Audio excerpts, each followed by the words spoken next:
Ele está no proceso de creación do museo.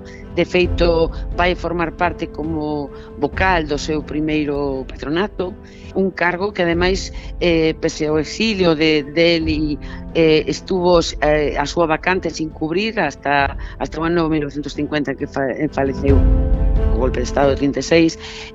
El vai a sufrir un expediente de responsabilidades políticas que suporía a confiscación de todos os seus bens, tamén da súa obra plástica, escrita e demais que conservaba na súa casa de Pontevedra.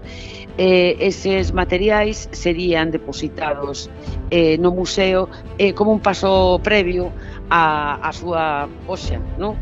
Para cubrir a sanción que se lle poría por a responsabilidade política.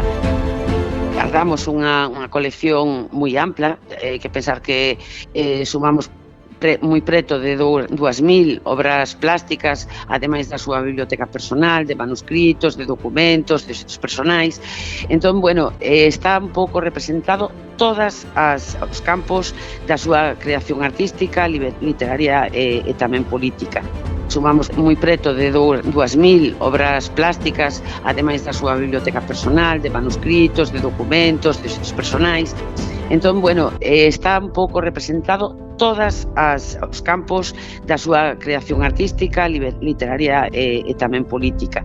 A ferida aberta no 36, un podcast de Nuria López.